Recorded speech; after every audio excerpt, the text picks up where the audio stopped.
Welcome back to the Balance Boldly podcast for ambitious women in business and a few brave men. I'm your host, Naketa Ren Thigpen, always excited to be in the room with you. So we're going to play with something. We'll just see how it goes over a few episodes here and there. Intermittently, I want to bring back something we used to do way back in the day called Balance Bites, which were these little kind of micro episodes that could be anywhere from, honestly, 2 minutes to 7 minutes to maybe up to 10 or 15 minutes. But they're usually very short and sweet, comprehensive, clear, but very valuable bite-sized pieces of balancing boldly, right? And so what we'll do for these episodes is one question per episode. So I'm pulling up questions that I've been asked over the last few weeks or few months. Sometimes I'll dig in the crates and go back a little bit further. But something that literally just came up, I think this was 2 or 3 days ago. We did a post on a quote that I often talk about where I say, your boundaries should be expansive enough to allow who you're becoming to come forward to you. They shouldn't just be restrictive. And someone asked, why do I say that? Where is it coming from? Could I expound on it? So I wanted to just take a little moment and do that here. So when I say expansive boundaries instead of just saying boundaries, or even my old verbiage of liberating boundaries, which is still true because boundaries should liberate you. It should free you from the old version of yourself or from feeling like you're bound to someone else's expectations. But the play on it with expansiveness, actually the phrase of the kind of interpretation of expansive boundaries isn't mine. I won't take credit for something that I didn't create completely or that wasn't truly downloaded to me. I don't know. I want to say pre-pandemic, I was doing an interview with 2 sisters, and I want to say, I think they've changed the name of their podcast, but it used to be like 2 Sisters Who Slay or something like that. Like I don't want to misspeak of it, but they're 2 biological sisters. I believe they're living in Costa Rica at this point. I'm not sure if they were at the time of our recording. And we were talking about boundaries. I'm a balance and relationship advisor. Boundaries as a core tenet of what I talk about, just like loneliness, just like intimacy, just like forgiveness, self-acceptance, healing, all those kind of pillars, if you will, around, the traditional work-life balance, fulfilling intimate relationships, sustainable business practices, that kind of thing. So boundaries was naturally something that we were speaking of. And at the time, this is 4 or 5 plus years ago, I really held on to the framing of it as liberating boundaries because like I said earlier at the start of this podcast, I feel like your boundaries really should liberate you from those things that are just no longer serving you anymore and really should give you that room to play. So as I was kind of describing it that way, one of the 2 sisters mentioned like expansive, like they should be expansive boundaries. I was like, oh yes, I love that. I'm going to take that. I'm going to forever start using it. So I just want to, even though I can't specifically remember their names, I just want to be very clear about that.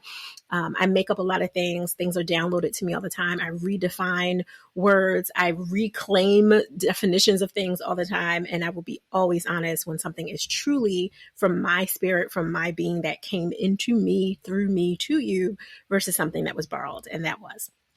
So the way that I kind of deem expansive boundaries now is true to the liberating boundaries element that I previously mentioned, but it goes a little bit further. It's really looking at boundaries being like your guardian angels. I have 5 specific guardian angel boundaries that I call my 5 permission zones.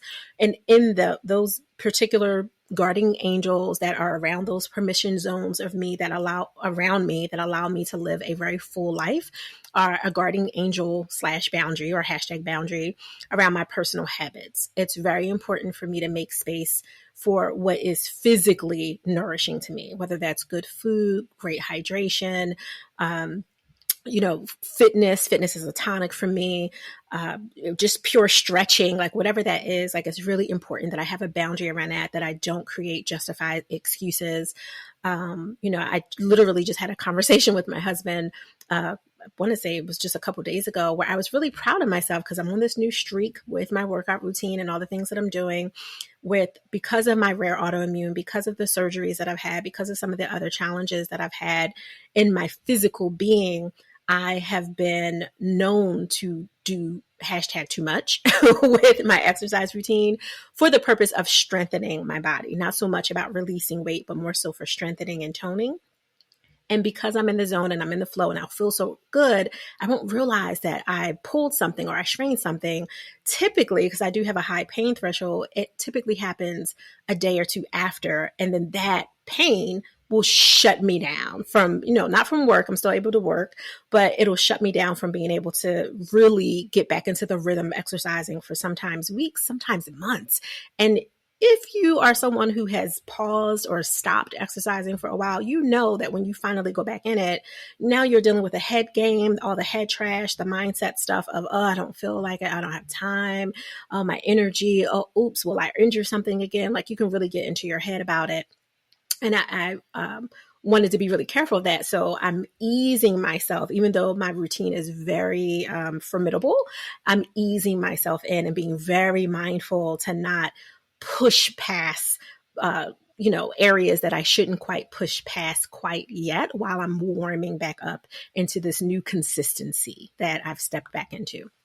So boundary, right, around personal habits. So, and it's expansive and abundant because I get to play, I get to change my workouts. I don't always have to do shadow boxing. I don't always have to do spin on the Peloton or Tabata specifically, because that's like one of my favorites. And of course you should always mix that up anyway. You shouldn't do Tabata anything, every single day, but I get to play, I get the edge in dancing, like all that. So it should be abundant, right? Like it should allow you to have this abundance of joy and not feel like this rigid thing that you have to do, that you're slugging through, that you're frustrated with yourself over, you're cursing yourself through. I'm not saying there aren't moments for that, because there are seasons where you just have to talk yourself into something, but that shouldn't be, the rule. That should be more so of an exception.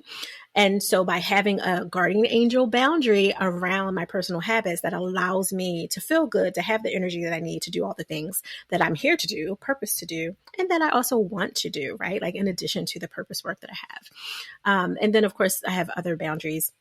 That was just one. I have a boundary around my time for my faith, for my devotional time as a woman of God, as a woman who believes in Jesus Christ, a woman who is a Christian, a woman who is also a metaphysician, which I know for some of you listening are confused by the two of them, but it simply is the understanding that there is something spiritual beyond the physical. And most Christians, if they were honest with themselves about that, realize that that's exactly what they believe, but it can, everything has edges to it and the continuum can get really crazy. Some people go all the way left into things and start tampering with things that they should not be tampering with. And then some people are so rigid to say, no, there's nothing. It's just Jesus, God, and the Holy Spirit, and nothing else exists. And I don't believe that. I believe that other things exist. I just don't play with other things, right? Like I do believe that they do exist though. So that's the metaphysical portion of that. And there's a season of a whole different type of podcast for that, honestly, by itself. But notwithstanding the other three boundaries, there's one around expectations, like really looking at what part of me is creeping up. That's either old Naketa, the little Kia inside Naketa, right? The inner child me that's holding on to something that's really not serving me, but I'm afraid to let go of, that maybe belongs to parents or grandparents or coaches or someone else that I aspire to have a different element of myself be like, or I'm inspired by them, and like trying to make that mine, like being really careful to self-regulate and self-evaluate. So having a boundary around that time means I have to be intentionally selfish. See the book behind me. I have to be intentionally selfish enough to make sure that I'm making space to do that reevaluating work. And that's what I mean by having a boundary around expired expectations, is you got to know what you're working with. The first step is awareness. A boundary around my perspectives, because it's important. I'm a nerd forever, nerd for life. I'm a forever learner. And it's really important for me to know the other information that's out there in the areas that are I'm curious about. Maybe I get adventurous about it and go even deeper into it and, obtaining a certification or a credential or something, or just, attending conferences and things.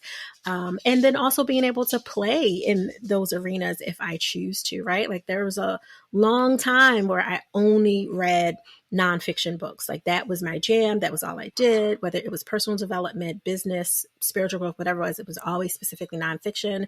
And there was a part of me that wanted to play within the lines of that, or outside the lines, if you choose to use that kind of metaphor that way, and look at like, well, what does fiction feel like? Or how do I feel when I read mysteries and sci-fi and all that? And I was like, oh, I really like that. It's a good way for me to put the nerdy part of me down and calm down a little bit and just open up the inner child and grow my imagination and all those other elements of me. So again, when I say your boundaries should be expansive, they should really allow you to have a space for your abundance, for your joy to grow, and not be so rigid that they're only there to keep people, places, and things away from you. Because often we create boundaries after we've been betrayed, after we've been hurt, after someone has taken advantage of us or proven to us that they were exactly what our spirit told us they were, but we didn't want to believe it. There was a part of us that thought we could fix them, heal them, change them, show them, grow them. And the reality is that's their work to do, not ours. But often we'll put those boundaries in place because of it, and it'll be super rigid. It'll be all about the no. I don't do this. I won't do this. I'm not gonna. Instead of being more about what you want more of. Where do you want to play? And when I give a no, because that is an important part of your boundary, I'm not saying that it's an or, it is an AND, it is an and right here in parentheses. But when you give a no, it's specifically because it is not in alignment, either ever or just not at this time. It's something that has to be deferred later. And it's because you want to have room for the yes that you've been craving. So that is the answer to the one question in this balance bite that I'm bringing to you today. As always, I want you to go and enjoy the balance of your day. But remember, do it boldly.